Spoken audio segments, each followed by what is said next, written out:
Hello and welcome to this lecture where we are going to move on to the next step, which is pre-processing the images.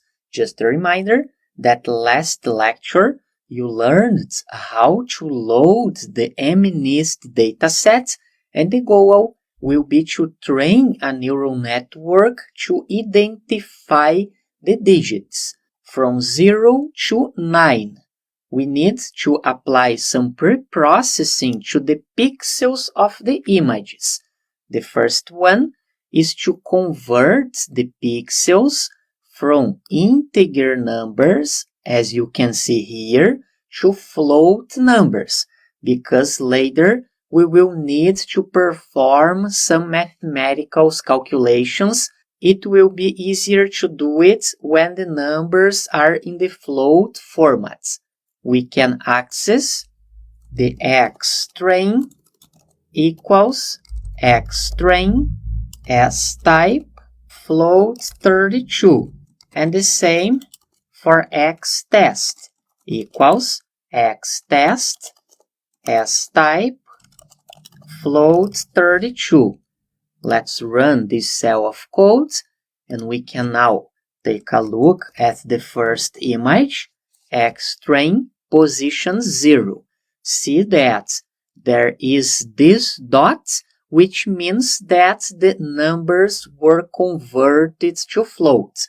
And just another reminder that when we work with images, the pixels are represented in the range from 0 to 255. 0 means the black color, and the highest value, 255, represents the white color. The lower the value of the pixel, the darker the image. The higher the value of the pixel, the lighter the image. So it means that considering number 4 here, the backgrounds are black pixels, number 0, and the other parts of the image, which represents the digits, are composed of pixels with values close to 255. As you have learned in the intuition lectures about neural networks, a lot of mathematical calculations are necessary. And it will be a problem for the neural network to process the data because the values are in the range from 0 to 255.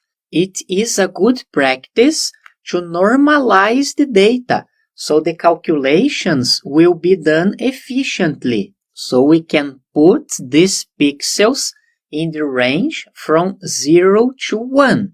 And another reason to perform the normalization is that the neural network will process faster since the values will be lower. As you know that the highest value is 255, we can just divide each one of the pixels by the maximum value. Xtrain equals xtrain divided by 255, and xtest equals xtest divided by 255. Let's check the pixels of the first image, xtrain in position 0. See that now the pixels are normalized in the range from 0 to 1. We can also take a look at the minimum and maximum values just to make sure that the normalization was applied successfully. Xtrain.max, xtrain.min. We can see now that the values are in the range from 0 to 1. The last pre-processing we need to apply to this dataset is in the other variable, ytrain. Just a reminder that this variable stores the classes. For example, the first image is number 5, the second is number 0, the third is number 4, and so on. But we need a different representation of the classes since this is a problem with 10 classes from digit 0 to digit 9. It means that the output layer of the neural network will have 10 neurons. As you have learned in the intuition lectures about neural networks, we can use the sigmoid activation function when you have problems with 2 classes, since it returns values in the range from 0 to 1. It is like a probability. When we are dealing with problems with more than 2 classes, we need to use the softmax activation function. It will also return values from 0 to 1, but for each one of the classes. In this particular case study, there are 10 classes, so the softmax function will return a probability for each one of the classes. When you send an image to the neural network, it will return the probability of being number 0, number 1, number 2, number 3, and so on. You use this activation function when you are dealing with problems with 3 or more classes. To apply the softmax function, we need a different format for the class, which is called the one-hot encoder. Let's recreate ytrain variable ytrain equals np utils, the package we imported before, to categorical, and I will send here ytrain.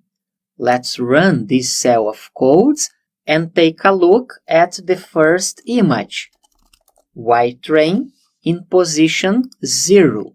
We know that this image is number 5. Instead of using this representation, we can see that there are 10 columns, which is the same as the number of classes. If you are dealing with a problem with 20 classes, 20 columns will be generated. If it is a problem with 30 classes, 30 columns will be generated. We can see that there is 1 here and 0 for the other columns. We can count position 0, 1, 2, 3, 4, and position 5, which is the same as here. It means that the representation of number 5 is 5 zeros to the left, 4 zeros to the right, and the 1 in this exactly position. Regarding number 0, we can take a look at ytrain in position 0. The encoded version of number 0 is 1 in the first column and zeros on the other columns. Regarding number 4, let's take a look at ytrain. In position 2, we can count the positions 0, 1, 2, 3, 4. To represent number 4, we keep 4 zeros to the left, 1 in the exact position of number 4, and 5 zeros to the right. This is how you represent the data when you are working with the softmax activation function. It means that all these columns will be neurons in the output layer of the neural network. The goal of the neural network is to find the weights to classify this data. It means that for number 4, the neural network will expect higher values for this neuron and lower values for the other neurons. Now we need to apply the same preprocessing to the y-test variable. Y-test equals NP utils. Let's call the toCategorical function, and I will just send y-test. We can take a look at the variable y-test. It is also in the one-hot encoder format. And in the next lecture, we will build and train the neural network. See you there!